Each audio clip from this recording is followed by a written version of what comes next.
Hello guys, നമുക്കറിയാം June 12 എന്നത് ലോകത്തെ നടുക്കിയ ഒരു ദിവസം തന്നെയാണ്.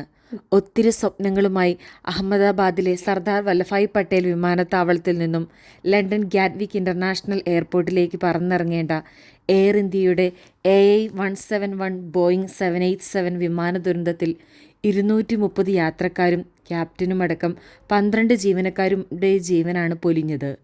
ഓരോ പ്രവാസിയും വളരെ ഞെട്ടലോടെയാണ് ഈ ദുരന്ത വാർത്ത കേട്ടത്.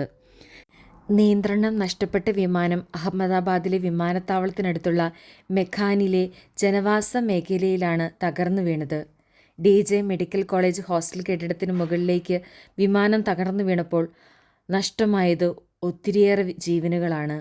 റെസിഡൻഷ്യൽ ഏരിയയിലേക്ക് തകർന്നു വീണ വിമാനത്തിലേക്ക് ആൾക്കാരും കെട്ടിടത്തിൽ ഉണ്ടായിരുന്ന 12 വിദ്യാർത്ഥികളുമാണ് കൊല്ലപ്പെട്ടത്. ഒത്തിരിയേറെ സ്വപ്നങ്ങളോടെ പറന്ന ഓരോ പ്രവാസിയുടെയും സ്വപ്നങ്ങളാണ് ഒരു നിമിഷം കൊണ്ട് ഇല്ലാതായത്. ഒരു പ്രാവശ്യമെങ്കിലും എയർ ഇന്ത്യയിൽ യാത്ര ചെയ്ത ആരും ആ യാത്ര മറക്കത്തില്ല.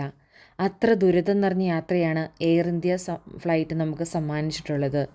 ഇനിയെങ്കിലും ഈ ഒരു സിസ്റ്റത്തിൽ എന്തെങ്കിലും മാറ്റം വരുമെന്ന് നമുക്ക് പ്രതീക്ഷിക്കാം. നഷ്ടപ്പെട്ടതിന് പകരം വയ്ക്കാൻ മറ്റൊന്നുമാകില്ല.